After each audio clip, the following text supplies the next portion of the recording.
누가복음 16장 1절에서 13절 말씀 한 절씩 교독하도록 하겠습니다. 이 말씀이 우리의 삶을 변화시키며 힘과 능력이 되는 줄 믿습니다. 다 찾으신 줄 알고 함께 교독하겠습니다. 제가 먼저 읽겠습니다. 또한 제자들에게 이르시되 어떤 부자에게 청지기가 있는데 그가 주인의 소유를 낭비한다는 말이 그 주인에게 들린지라. 주인이 그를 불러 이르되 내가 내게 대하여 들은 이 말은 어찌 됨이냐. 내가 보던 일을 세마라. 청지기 직무를 계속하지 못하리라 하니, 청지기가 속으로 이르되 주인이 내 직분을 빼앗으니 내가 무엇을 할까. 땅을 팔자니 힘이 없고 빌어먹자니 부끄럽구나. 내가 할 일을 알았도다. 이렇게 하면 직분을 빼앗긴 후에 사람들이 나를 자기 집으로 영접하리라 하고, 주인에게 빚진 자를 일일이 불러다가 먼저 온 자에게 이르되 내가 내 주인에게 얼마나 빚졌느냐. 말하되 기름 100 이르되 여기 내 증서를 가지고 빨리 앉아 50이라 쓰라 하고, 또 다른 이에게 이르되 너는 얼마나 빚졌느냐. 이르되 밀 100석이니이다. 이르되 여기 내 증서를 가지고 80이라 쓰라 하였는지라. 주인이 이 옳은 하는 청지기가 이를 지혜 있게 하였으므로 칭찬하였으니, 이 세대의 아들들이 자기 시대에 있어서는 빛의 아들보다 더 지혜로움이니라. 내가 너희에게 말하노니 불의의 재물로 친구로 사귀라. 그리하면 그 재물이 없어질 때에 그들이 너희를 영주할 처소로 영접하리라. 지극히 작은 것에 충성된 자는 큰 것에도 충성되고, 지극히 작은 것에 불의한 자는 큰 것에도 불의하리라. 너희가 만일 불의한 재물에도 충성하지 아니한 누가 참된 것으로 너희에게 맡기겠느냐. 너희가 만일 남의 것을 충성 아니하면 누가 너희의 것을 너희에게 주겠느냐. 함께 읽겠습니다. 집 하인이 두 주인을 섬길 수 없나니 혹 이를 미워하고 저를 사랑하거나 혹 이를 중히 여기고 저를 경히 여길 것임이니라. 너희는 하나님과 재물을 겸하여 섬길 수 없느니라. 아멘. 할렐루야. 오늘 이 시간은 강사 목사님 나오실 때 큰 박수로 환영하시기 바랍니다.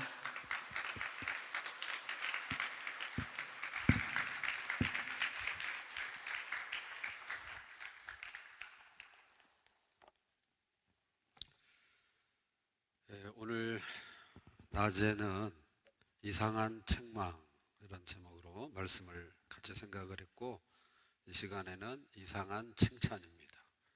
아무튼 오늘은 이상한 날입니다. 성경 읽을 때 참 이상하다 이런 대목들이 참 많아요. 다 할 수는 없고, 이제 오늘은 이렇게 두 가지 이상한 얘기를 하는 것입니다. 본문은 예수님 비유거든요. 여러분 아마 다 익숙하실 거예요. 어떤 부자가 있는데 자기 재산을 관리하는 관리자를 고용해서 쓰고 있죠. 지금도 이제 부자들은 자산 운용가들이 붙어 있어요. 돈을 잘 관리해 주는 건데, 그 관리라는 게 사실 효과적인 자산 증식입니다. 돈을 벌도록 하는 거죠.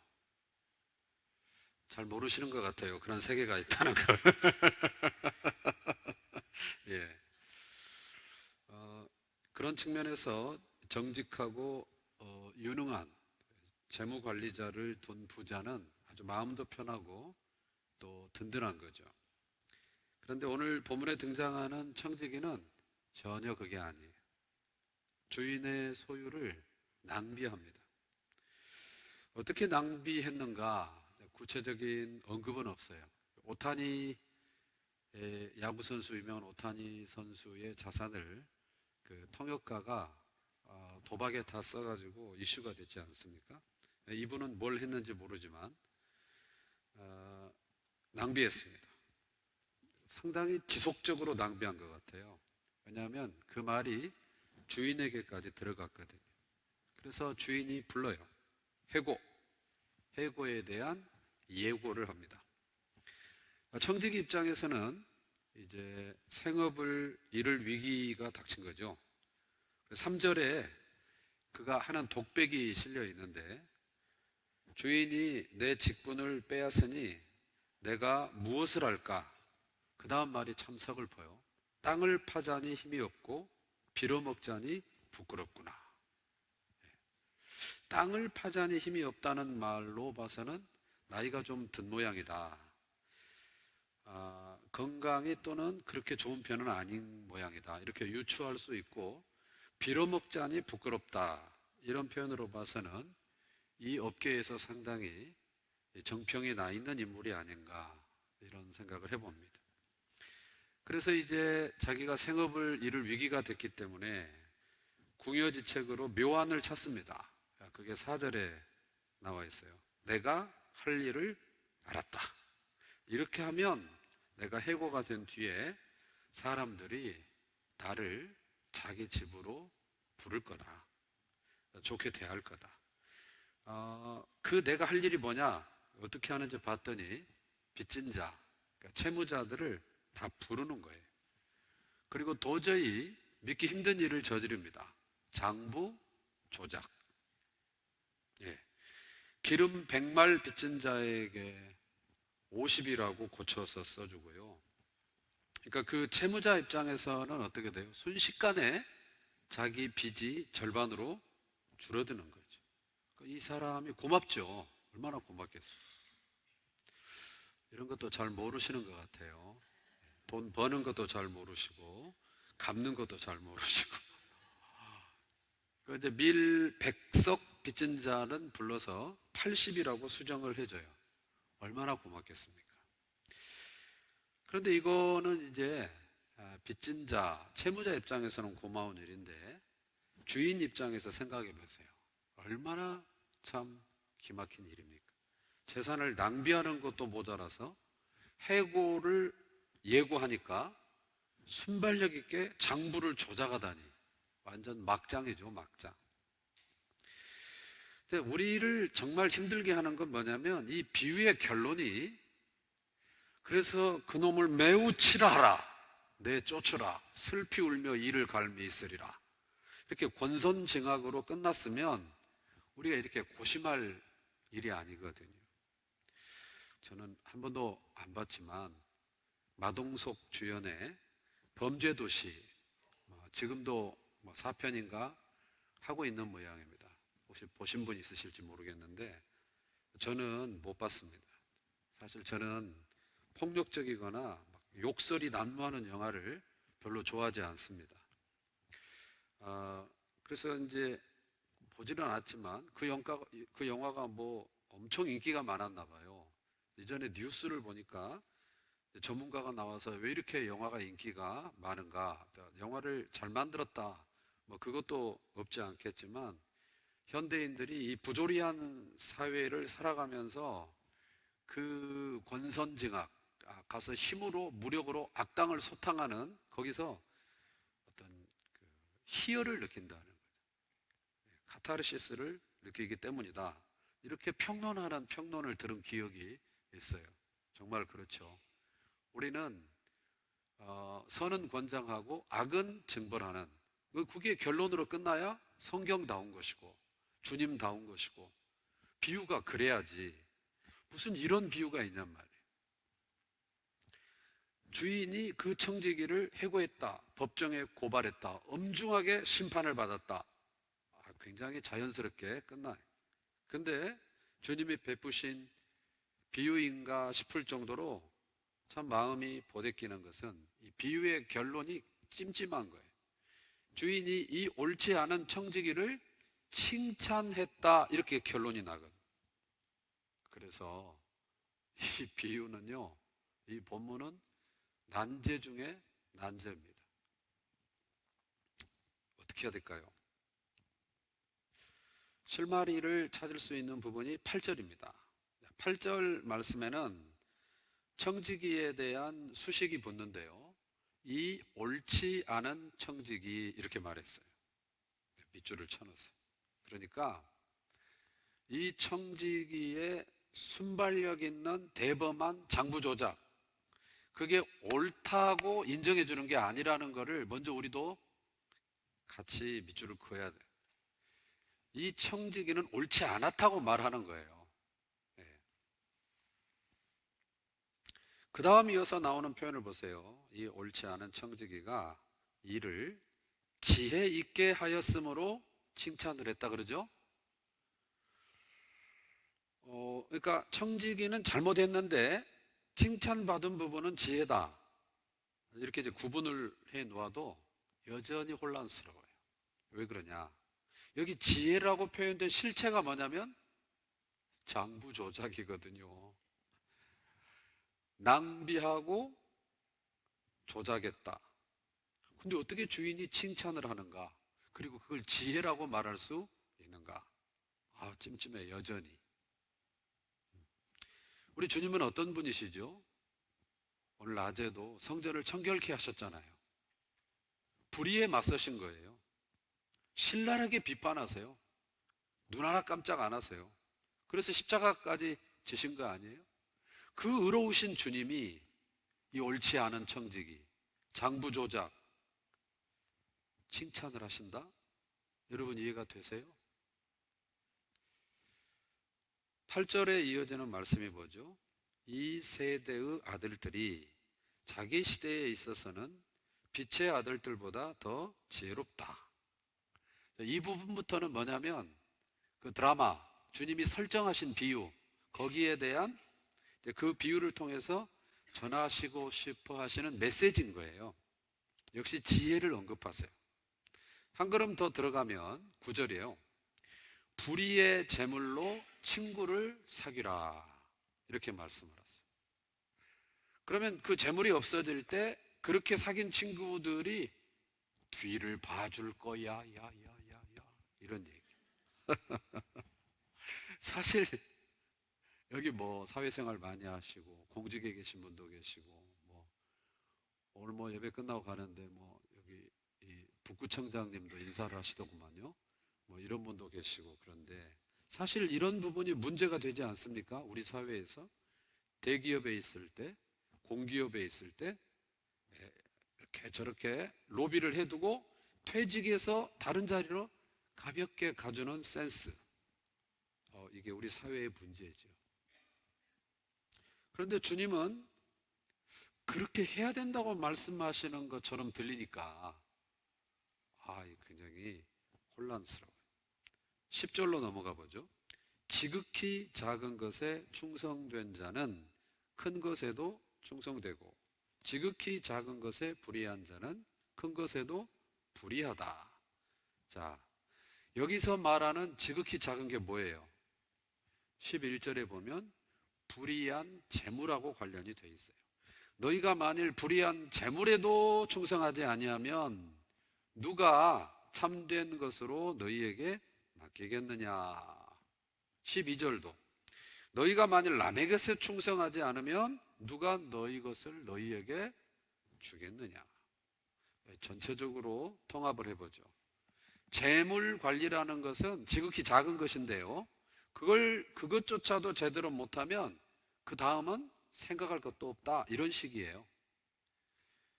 마지막 말씀인 13절 같이 한번, 오늘 지금 점심 많이 드시고 드신 게 뱃속에서 역사하는 시간이니까 같이 한번 읽어봅시다. 시작.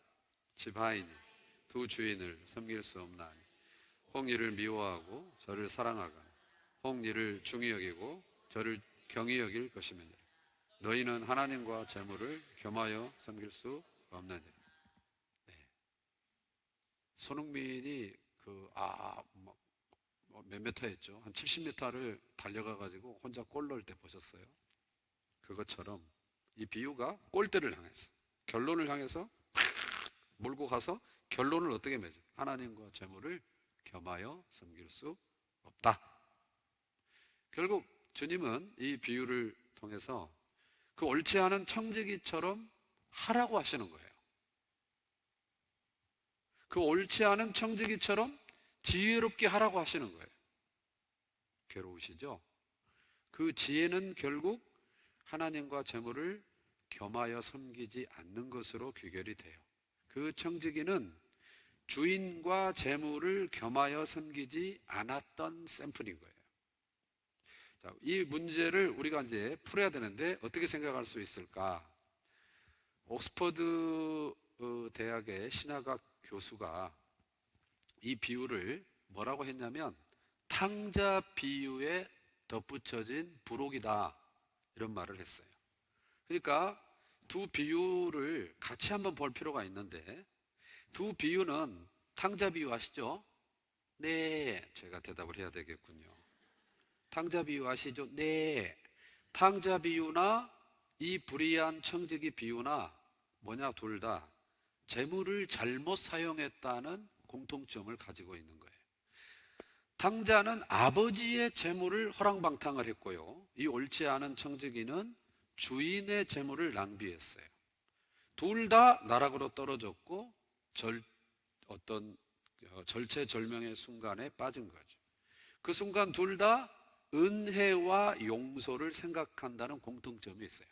탕자는 아버지의 은혜를 생각하고 불의한 청지기는 주인의 너그러움을 생각을 하는 거예요. 그리고 삶의 방향을 전환해요. 두 비유는 똑같이 재물보다는 하나님께 초점을 맞추고 있습니다. 하나님은 어떤 분인가? 우리에게 뭔가를 맡기시는 분이에요. 불의한 청지기 비유에 등장하는 주인은 너그러운 존재예요. 그는 종이 잘못한 줄 알고도 그를 채찍질하거나 감옥에 가두지 않았어요. 예고했어요. 그때 이 종이 깨닫는 거예요. 그 해고의 순간에 우리 주인은 얼마나 너그러운가. 그는 지금까지 그 너그러움에 기대서 주인의 소유를 낭비하다가 갑자기 종말을 맞이한 거죠. 지금이라도 그는 다시 한번 그 주인의 너그러움과 은혜에 기대는 것이, 참 이기적인 사람이었는데 마지막 순간에라도 깨닫고 주인의 성품에 기대고 주인의 성품에 맞게 행동을 하는 것이죠. 그게 뭐냐? 채무자들의 빚을 덜어주는 거예요. 자기가 잘못한 걸 알았기 때문에 주인이 해고한다는 통보에 항변을 하거나 변명하는 게 아니고 그 주인의 의도, 그 성품, 그 너그러움, 그 자비로움에 맞도록 행동을 바꾸기 시작한 거예요. 자, 이 문제를 푸는 키인데, 이 주인은 사실 어떤 분이냐는 거예요. 돈 몇 푼의 수익을 추구하는 존재가 아니다. 주인은 돈의 효율성을 따지고 성과를 따지는 성품이 아니다. 이 너그러운 주인은 재물보다 뭘 중시하느냐? 사람을 중시한다. 도리어 이 주인이 제일 싫어하는 부류는 어떤 존재냐? 돈 욕심 부리는 사람, 돈을 위해 사람에게 상처 주고 돈을 위해 사람을 괴롭히는 사람. 주인은 사람들의 마음을 헤아리고 고통을 조금이라도 덜어주기를 원하는 사람이다. 그래서 마지막 순간에 방향을 돌려서 주인이 바로 그 점을 칭찬을 하는 거예요. 주인을 오해해서 오는 그릇된 사례가 다른 비유에도 있어요. 탕자 비유에서 아버지가 이 지금 본문 비유, 청지기 비유로 치면 주인 같은 역할을 하잖아요. 재산에 있어서 주권을 가졌어요. 둘째 아들은 아버지 재산을 다 날려먹고 돌아왔어요. 털털이에요. 첫째 아들은 어땠어요? 신실해요. 충직해요. 집을 나간 적도 없어요. 돈을 까먹은 적도 없어요. 항상 그 자리에서 항상 일양 변함없이 일하는 사람이에요. 누구를 상줘야 되겠어요? 정작 첫째 아들은 보상이 없어요. 근데 재산 탕진하고 온 둘째 아들한테는 호화로운 잔치가 보상이 주어져요. 그러니까 첫째 아들이 짜증나는 거죠. 화나는 거죠. 이게 뭐와 같냐? 그 아버지의 마음을 이해하지 못하는 처사다. 주인이나 아버지를 오해할 때 오는 그릇된 사례거든요. 달란트 비유도 보세요. 자, 세 명의 청지기가 이제 세 청지기한테 주인이 재정을 맡기는 거죠. 5달란트, 2달란트, 1달란트. 자, 그런데 5달란트, 2달란트 종은 남겨서 칭찬을 받았어요. 1달란트 종은 어떻게 됐죠? 책망을 받았어요. 왜 그렇죠? 땅에다 묻어뒀단 말이에요. 주식에 투자를 해야지.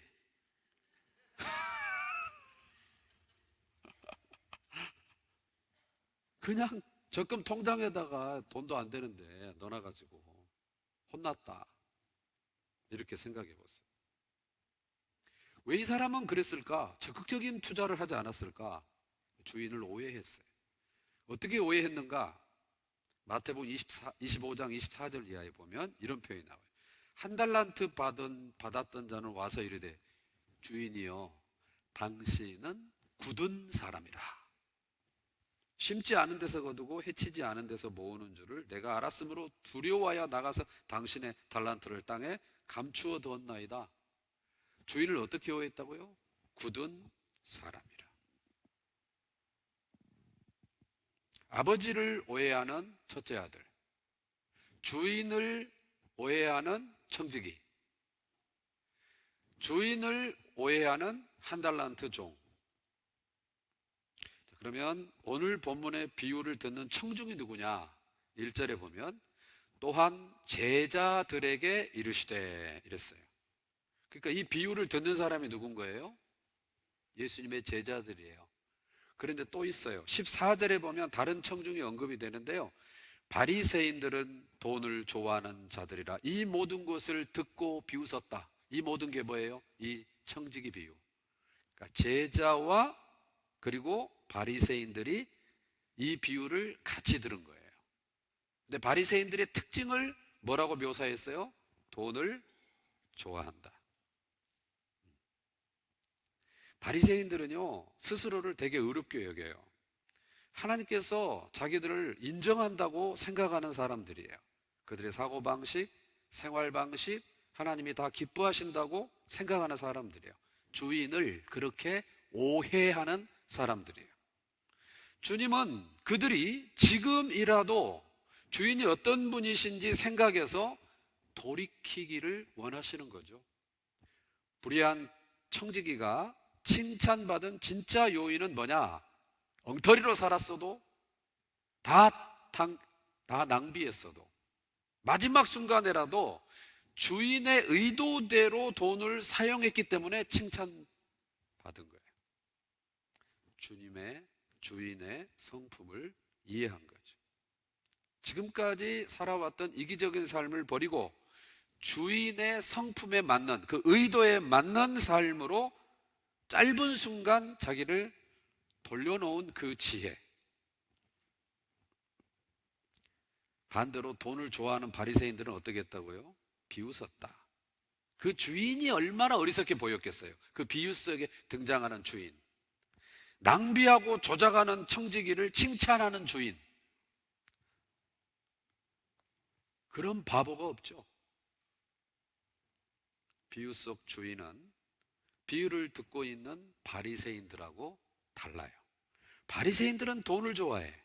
그 좋아하는 돈을 축적하기 위해서라면 무슨 짓이라도 해요. 율법 전문가를 자처하는 바리새인들이 돈을 좋아한다? 참 아이러니해요. 모든 것의 참 주인이신 하나님으로부터 온 재화를 그 주인의 의도대로 관리하지 못하는데 하물며 하나님께서 어떻게 당신의 나라를 그들에게 맡길 수 있겠습니까? 이 비유 속 주인은 자기 재물이 가난한 자들을 위해서 쓰이기를 원했어요. 청지기가 불의한 짓을 하면서 장부를 조작하는 것조차 칭찬할 만큼 가난한 사람들의 짐이 덜어지는 것이 주인의 의도인 거예요. 말씀을 정리하십시다. 우리 주님 부자 청년에게 이렇게 말씀하셨죠. 마태복음 19장 21절 이하에 예수께서 이르시되 내가 온전하고자 할진대 가서 내 소유를 팔아 가난한 자들에게 주라. 그리하면 하늘에서 보화가 내게 있으리라. 그리고 와서 나를 따르라 하시니 그러나 그는 근심하고 돌아가니라. 부자 청년은요, 스스로 자기는 율법을 완전하게 지키면서 한다고 자부했어요. 그래서 아마 칭찬만 받을 줄 알았어요. 주인을 그렇게 오해했어요. 주인을 오해하는 사람은 그 주인의 뜻에 맞춰서 자신을 돌이키든지 주인에게서 돌아서든지. 근데 이 청년은 돌아섰어요. 물질의 힘이 그렇게 강력합니다. 물질을 다룬다는 게 그렇게 힘든 일입니다. 율법을 다 지켜도 재물을 헌신하기가 어려운 거죠. 왜 우리는 이 칭찬을 이상하게 받아들일까요? 제목, 이상한 칭찬. 다 공감하셨어요. 그것은 우리가 전제하고 있는 틀이 잘못됐기 때문이에요. 돈은 무조건 남겨야 한다는 틀. 많은 이익을 남기는 것이 선이라고 전제하는 틀. 그게 세속적 기준이에요. 모든 게 하나님으로부터 왔다고 믿는 사람의 기준은 달라요. 고린도후서 8장 6절에 우리에게 한 하나님 아버지가 계시니 만물이 그에게서 났다. 만물이 그의 것입니다. 그걸 우리에게 맡기셨어요. 그걸 인정하십니까? 인정한다면 그렇게 맡겨진, 맡음을 받은, 맡은 우리로서는 맡은 자들에게 구할 것은 충성이다. 하나님의 의도를 따르는 것. 일반적으로 사람들은 돈의 목적이 어디에 있냐면 축적과 증식에 있어요. 축적과 증식. 여기 비즈니스 하시는 분들 계실 텐데 그 규모가 어떻든 경제 활동, 비즈니스의 목적은 수익을 창출하는 것이다. No. 그건 경제학에서 일반 사회에서 말하는 것이고 먹든지 마시든지 무엇을 하든지 하나님의 의도대로 하기 위해서 우리는 비즈니스를 하는 거예요. 달라요. 돈뿐이겠어요? 하나님께서 맡기신 것은 다 그래요. 남긴다는 개념, 1달란트, 2달란트, 5달란트 남긴다. 그걸 꼭 물량적으로만 생각하지 마세요. 남긴다는 건 뭐냐? 주인의 의도대로 실현된 거, 그게 남는 거예요. 불의의 재물로 친구를 사귀라. 이 주인의 의도는 뭐냐? 사람 잃어가며 사람 해쳐가며 재물 모으지 말고 잠깐 있다 없어질 재물을 통해서 사람을 얻으라는 게 이 주인의 의도라는 거예요. 사랑 실천. 의미 없이 축적하지 말고 주인의 의도는 뭐다? 돈을 써서 영혼을 얻으라는 거죠. 사람을 얻으라는 거예요. 제가 어떤 지방회, 우리는 이제 우리 합동 측 장로교는 노회 이런 말 쓰잖아요. 근데 감리교는 지방회 이런 게 있어요. 지방회에서 주최하는 사경회를 갈 때 이제 우리 기관에서 책들이 이렇게 계속 나오니까 그때 나온 책을 신간을 거기 참석하는 목사님들에게 선물을 하려고 주최 측에 몇 분이나 오시나요? 그래가지고 그거 플러스 좀 여유 있게 책을 싣고 갔어요. 그래 이제 거기 주최하는 목사님 드리면서 목사님 집회 오시는 목사님들에게 이 책 좀 배부 좀 해주실 수 있나요? 네, 감사해요. 그렇게 하겠습니다. 그런데 이제 그 강사가 대기하는 우리로 말하면 바나바실리잖아요. 이제 그런 데가 있어요. 목사님하고 이제 같이 이렇게 교제를 하는데 책을 제가 상당히 많이 가져갔는데 많이 가져갔더라도 그 들은 숫자가 있기 때문에 남아도 뭐 한 100권 남고 다 소진돼야 되는데 많이 안 나누어진 것 같아요. 집회를 해보니까 목사님들 꽤 오셨는데 그럼 저렇게 많이 있으면 안 되는데, 그래서 제가 여쭤봤죠. 아니 목사님, 그 책 배부가 아직 안 됐나요? 그랬더니 다 했다는 거예요. 왜 저렇게 많이 덜 오셨나요? 그랬더니 아니 많이 왔다는 거예요. 왜 이렇게 많이 남았나요? 그랬더니 아무나 안 주고 당신이 봐서 줄 인간들만 줬다는 거예요.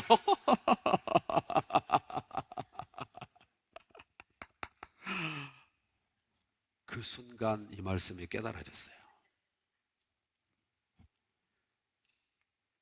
그 책을 가져간 저자인 제 의도는 남기는 게 목적이 아니고, 설령 그것 때문에 재정적으로 파탄이 나더라도 이렇게 어렵게 오신 분들, 목사님들 한 분도 예의 없이 다 손에 들려드리고 책이 부족하면 다음에 보내드리는 게 제 의도였지, 그걸 쌓아놓고 줄 사람만 자기가 골라서 주는 건 전혀 제 뜻이 아니었어.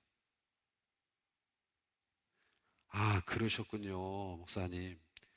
저는 그냥 지나가다 들린 분이라도 목사님이면 다 드리면 좋겠어요. 아낌없이 드리면 좋겠어요. 그게 강사님 의도군요. 제가 오해했나 봅니다. 지금이라도 제가 빨리 다 드리도록 하겠습니다. 요 대목은 제가 지어낸 얘기예요. 요 뒤에는, 앞에는 실제 있었고 뒤에는 제가 그걸 기대했는데 어떻게 됐는지 몰라요.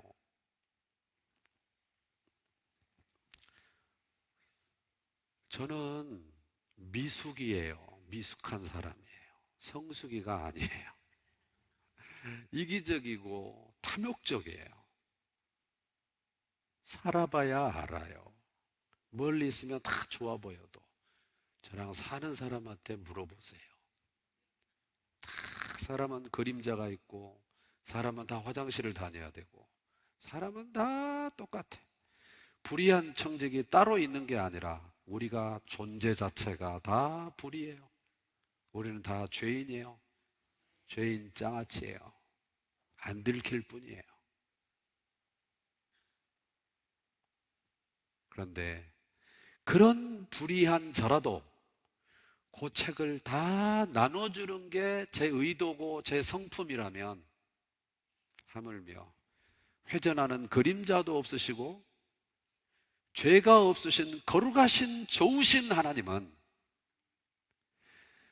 불의한 재물을 좀 얻기 위해 사람을 고통스럽게 하는 주인이 아니라, 재물이 없어지더라도 사람을 남기고, 재물이 없어지더라도 사람을 일으키고, 사람을 죽여 내 주머니를 채우는 사람 주인이 아니라 내 주머니가 동나서 사람을 넣는다면 그 길을 택하는 게 이 주인이, 이 청지기를 고용한 의도일진데, 이 청지기는 주인의 의도와 상관없이 나름대로 충성한 거예요.